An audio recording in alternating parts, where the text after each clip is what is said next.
Alors, maintenant, c'est le moment important de notre conférence, nos recommandations. Je suis certaine que toutes vous attendez avec impatience ce que la chairman des recommandations, Madame Manjit Dosanjh, et la chair du comité vous diront à ce propos, Madame Nyaradzayi Gumbonzvanda.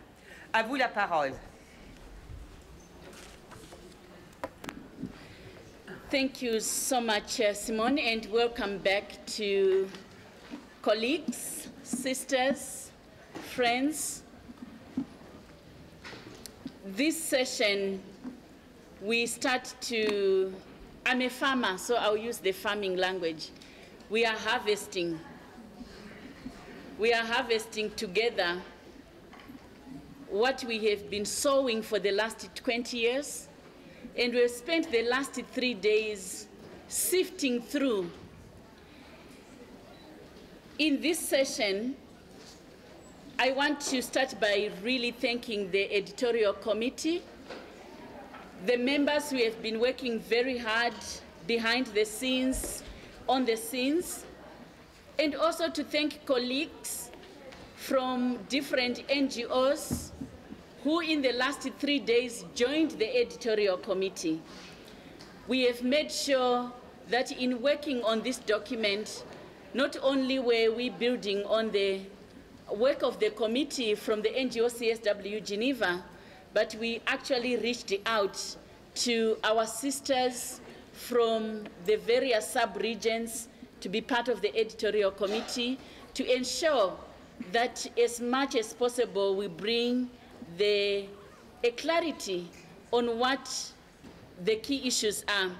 We did draw our recommendations and essentially from the abstracts that you submitted, we drew our recommendation from the roundtables. And again, congratulations, what an amazing, amazing day we had yesterday, and the very succinct recommendations that you gave to us, which formed part of the final document that we'll be presenting. We also would like to inform you that in this presentation, in this session, we'll be presenting our core declaration, and this would then be followed. It will include in its final form very concrete action points on each of the key cluster issues.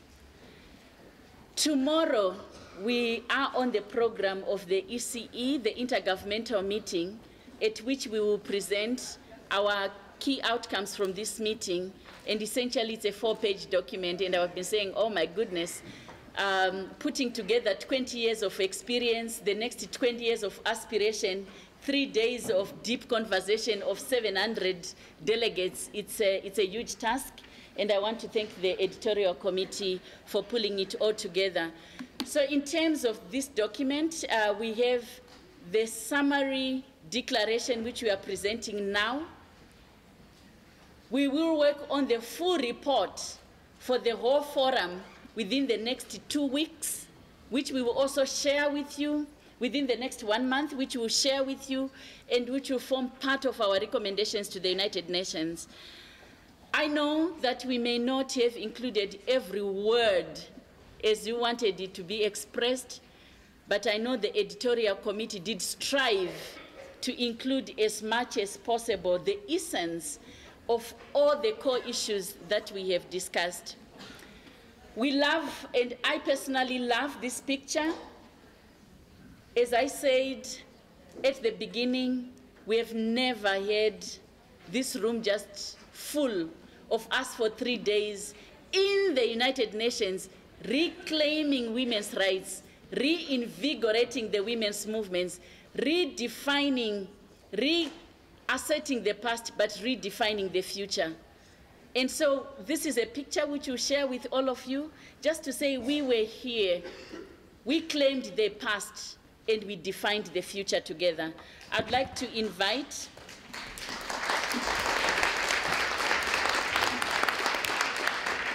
I would like to invite the chair of our editorial committee, my colleague, Professor Manjit Dosanjh, to take us through our declaration, and then we'll open the floor for comments.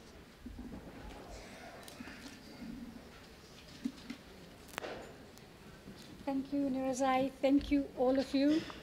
And if there is an editorial outcome document, it is because of all of you around. Can you hear me? Well, maybe I should sit closer to this. Can you hear me now? Okay. So first, the declaration which I would like to go through with you is actually, it is your declaration. We have an outcome which is from you, not just for the last 3 days, but for the last 20 years and before, the passion, the work, the effort, and the commitment, I would say. So, and I wanted to, you saw the very first photograph, so if we have over 700 people around the room, and we are really in great diversity from 350 organizations, institutes, and networks. It's fantastic. And representing 56 countries. And I think if you just let's go to the first slide, because could we go back, please? Okay, so actually what we are hearing from all of you, we are talking about every woman, every right, every minute. Everyone is responsible, and time is now. And now with this thought in mind, I would like to go through the declaration and then the 10 clusters. So now we could please have the next slide. I hope you can you see, because I cannot. Okay, so our declaration starts. We, the 700 participants, in our diversity from 350 groups and 56 countries of the United Nations Economic Commission for Europe, gathered in Geneva from the 3rd to the 5th of November for the NGO Forum review of the Beijing Platform for Actions and Recommendations for the Future. The 95 Beijing Platform was for equality, development, peace, was a historical political commitment to women's rights, empowerment to advance gender equality, and take forward the ethos of the Convention on Elimination of all forms of discrimination against women, as outlined in CEDAW. The Beijing message built on a long history of a lot of commitment from Cairo, Copenhagen, Vienna. It was clear, to the point, relevant today as 20 years ago. Women's rights and gender equality are central to the world's attainment of equality, sustainability, development, and peace. Today, as 20 years ago, we still aspire for a world, including our EC region, where all women everywhere enjoy their human rights, realize their full potential, and are fully respecting members of society. A world which in our lifestyles, economies, relations, contribute to the harmony of society, ecology, and human well-being. We want a world free of violence, a world of peace, where democracy thrives and women can enjoy and exercise their full rights as citizens. A world of accountability for all and by all. And in 20 years, we have a lot to celebrate. And some of the achievements we are celebrating was that Beijing was all about redistribution of power, resources, and opportunities between men and women, and fundamentally addressed patriarchy and stereotyping. We recognize and celebrate that the impact that has been made on women's lives in policy and related to institutional mechanisms. So, first, tremendous progress has been made on education in many countries in the region. Many girls and young women have opportunities to access not just primary education, but also tertiary and vocational training, although regional disparities still exist. 2, more women have access to modern contraception. Fewer women die in pregnancy and childbirth from preventable causes. However, there is still the lack of access and high risk remaining mostly for young women, racialized women, and migrants. 3, strong women's organizations, and it's all of us, all of you, and civil society networks and communities at all levels support women's empowerment and advancing rights and equality. Increased numbers of women are now in decision-making, although once again uneven across sectors and regions. There are strong institutional frameworks at national and international level, including the establishment of UN Women. However, once again, these remain largely underfunded and poorly resourced. There exist strong normative, legal, and policy frameworks to address a range of issues, including women in decision-making, education policies, responding to violence against women. However, at the same time, these are undermined by a lack of full implementation, compliance, and accountability. Data collection and dissemination has improved, but there is still an immense gap and need for gender, age, geographical, and income disaggregated data and information. This will be the backbone on which we can base policies for the future. The UN Resolution 1325 and subsequent resolutions focusing on violence against women resulting from women's organization was a landmark in moving forward. And we have to also always keep in mind that the EC region is economically and socially diverse. There have been many changes over the last 20 years, and some of them raise deep concerns from the point of view of sustainability, women, and human rights. Right now, we are at a tipping point as a region with convergence of multiple crises: financial, energy, climate, food, and many others. Also, the economic crisis and the austerity measures response to the crisis at the moment has resulted in unprecedented unemployment, drastic cuts to public expenditure, household-level social and economic insecurity. All of this is disproportionately impacting women and girls, leading to a crisis of democracy and progressive values, and is pushing many women and young girls back into traditional roles. There is a global gap between rich and poor, which is growing daily. And according to the UNECE analysis, since 1995, progress has been stagnant, uneven, and there has been even a reversal of gains in some areas. Measures dealing with the financial crisis have been gender blind. We face a myriad of threats to the Beijing commitments. Women experience time poverty, overburdened by unrecognized care work, driving from their role in reproduction, gender mainstreaming with gender equality as the primary goal.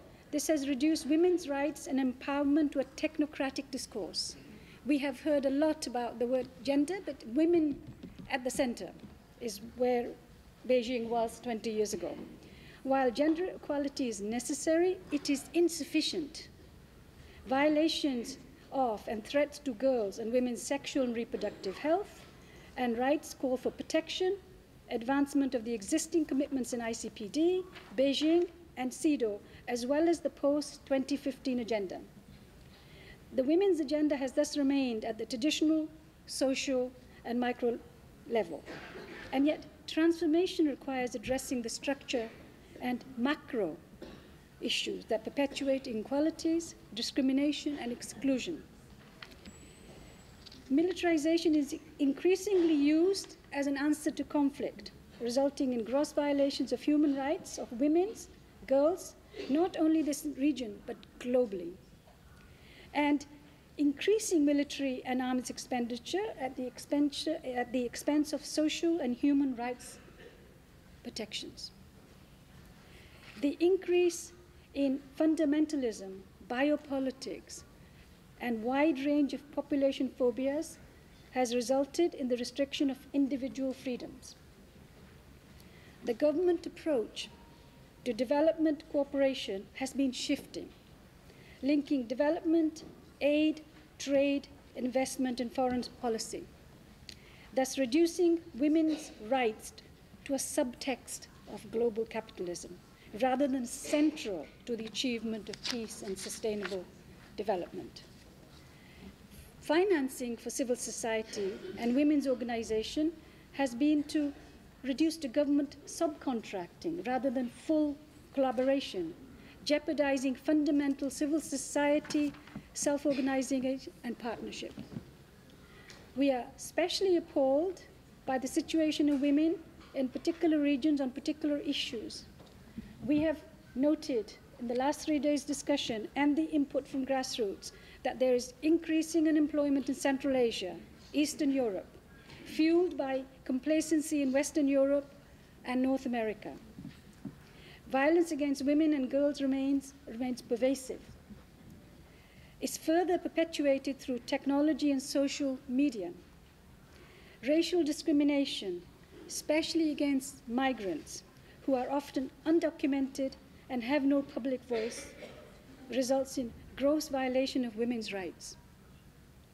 Women in vulnerable situations, including indigenous women, women with disabilities, experience disproportionate rights violations, while girls and older women lack social protection.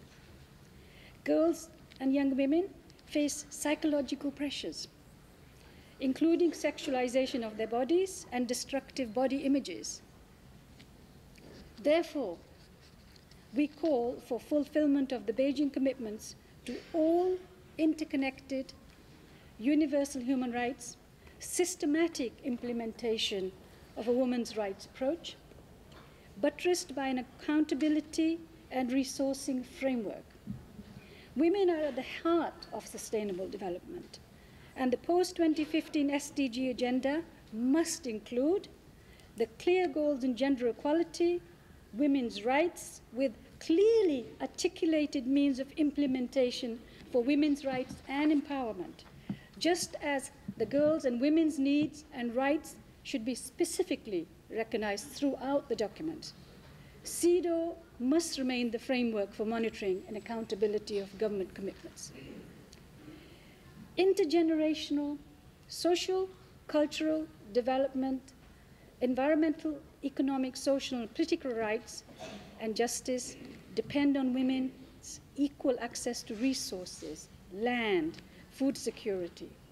And in order to end violence against women and harmful practices, including child early forced marriages, we need a systematic, urgent focus on women and girls as users, shapers, leaders of new technologies, sharing of power with young women and girls as agents of change. This is an urgent call for action. Every woman, every right, every minute. Everyone is responsible, and the time is now. So if you could...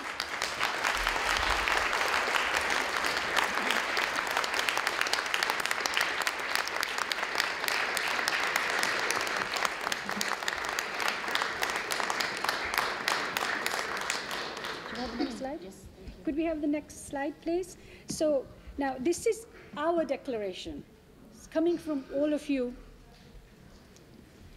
And in order for also fulfilling the declaration, we have, as Nyaradzayi has stated earlier, we have come together with recommendations resulting from the Beijing platform, and we have divided this into 10 clusters, and the recommendations have come directly from the abstracts that were submitted, the discussions that have been going on, and the amazing roundtables and plenaries we have been having.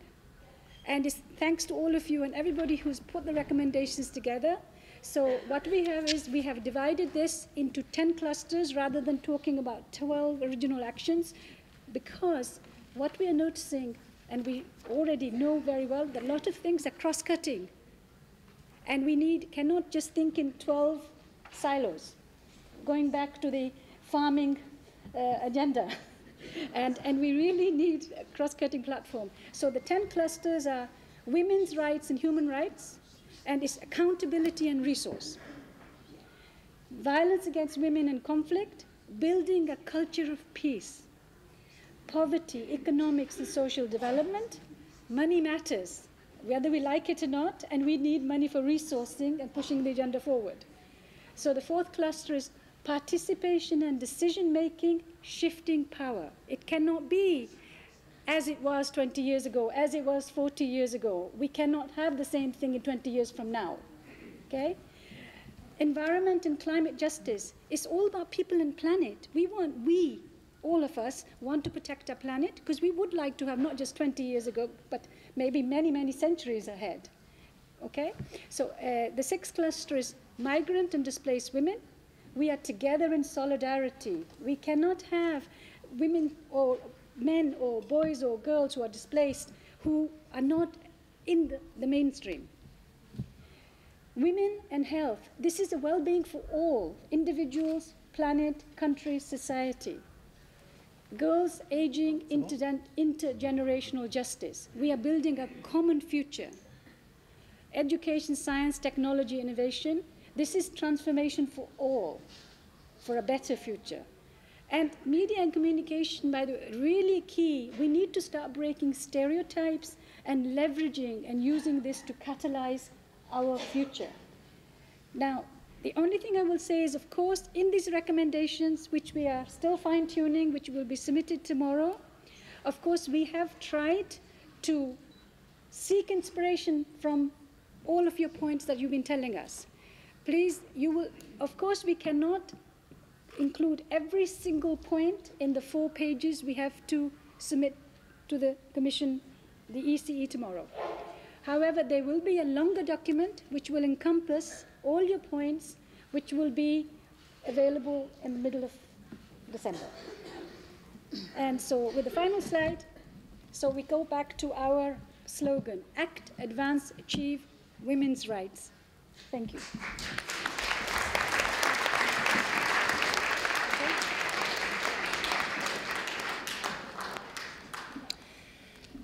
Thank you so much. And can we give another big round of applause to ourselves?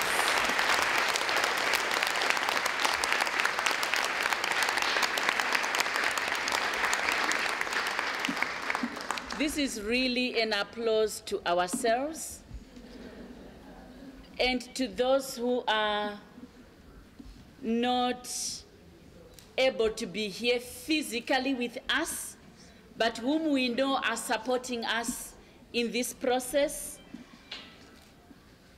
I would like to take a few moments to just get a feedback on our declaration, just briefly, and no statements. This is not about statements. It's more of just your 30 seconds recommendation, just briefly, because we need to wrap up and go into the closing session.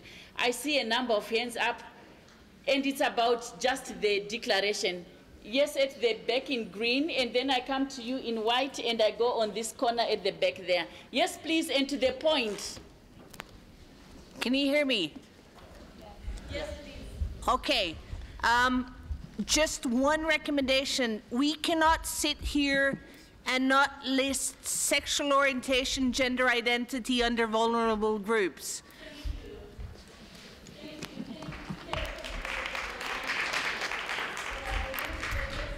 Yep. First, congratulations. In the introduction, where you say women, it would be nice if you said women and girls. There was one place that was quite glaring in the introduction. Oh, do include girls.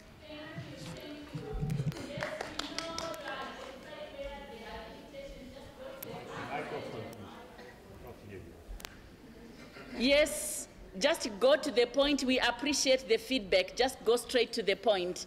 There was a hand at the back with a black sweater, black jersey. Yes, you are looking at the back. It's you. Yes, yes, you, yes. Thank you. Okay. Чтобы в этом документе нашло отражение необходимость создания грамотно и эффективно действующего национального механизма.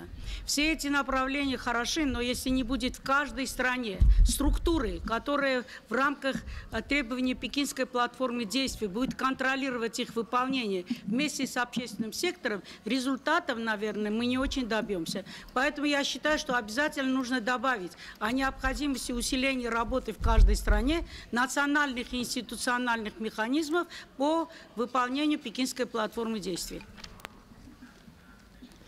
Thank you so much. Colleague at the back there with a red black jacket. Let's clap for all of us at the end. For now, let's get all the quick comments. Yes, my sister. Micro. Oh, now it's working. I'm from the Roma Women Network from Serbia, and I'm the only Roma gypsy woman here. And I'm very happy that I'm here with all the other women, with these great women. And please don't forget that Roma gypsy women face the most all these issues. We have the most biggest problems for all of this. And we need support of other women. And please include it. And I would like to see the next time more Roma women here. Thank you. Yes, Mama with orange. Is that orange or I don't know colors? Yes. Allez, no, allez. I'm from the Women's Network Europe. I would like to add in when you made the numbers at the beginning of the declaration point on health, I would include older women. We have reproductive issues as well. And I would ask you in your declaration at some point as appropriate to put women of all ages. All women is fine, but women of all ages at least once. We would be grateful. Thank you.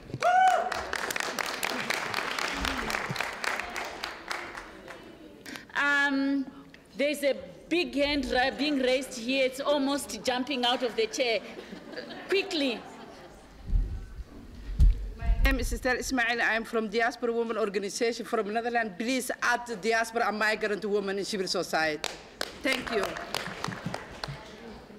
Thank you. We are identifying the gaps and strengthening, and somebody's even standing up. Now there are so many standing up, so this should not be an advocacy strategy. Yes, they are quickly to the point. Yes, please.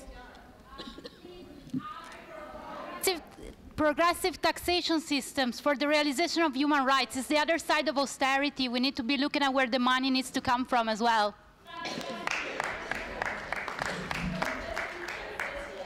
At the very back there, near the exit. Microphone and to the point.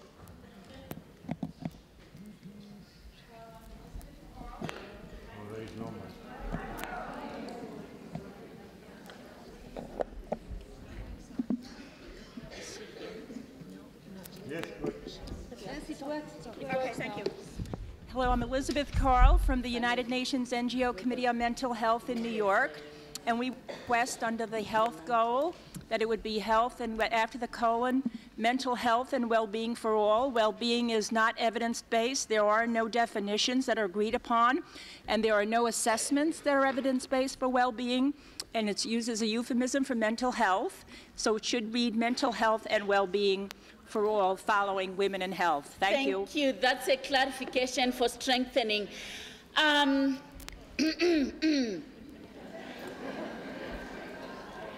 Oh my goodness. Here. Just quickly with a black and you have a poppy. I'm pleased to see that ending child and forced and early marriage is in the documentation. I'd also like to add female genital mutilation, which affects one girl every 10 seconds in the world. Thank you. As you heard, we have 10 clusters, and in each of these 10 clusters are very concrete recommendations. Some of the issues that you can be rest assured that the issues you raised in your roundtables and were brought to us, they are included in the actual recommendations.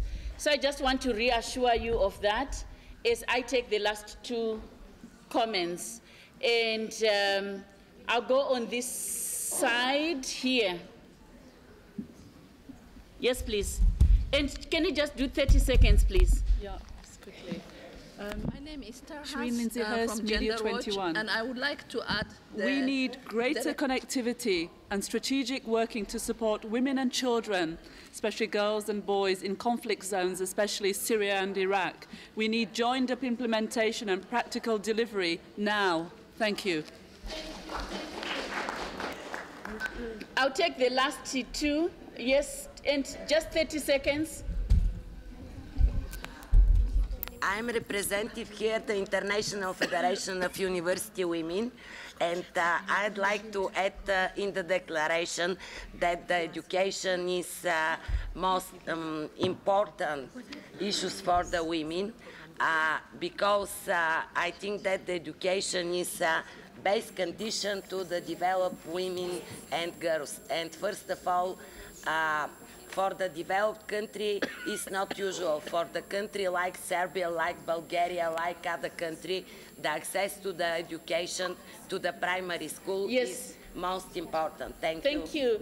The last comment on that corner, at the back, last word. Hello, my name is Dosanjh, and I'm coming from European Disability Forum. I'd like to thank you so much for including disability issues in the General Declaration, and we are looking forward to have a really good recommendations. And just one very short remark about the data, which we talked about today. It would be very important to make division not only according age or regional criteria, but also to include disability to make it much more useful after when the data are collected. Thank you so much. Thank you so much. I would like to invite us to stand up for our rights, to literally stand up and to thank ourselves.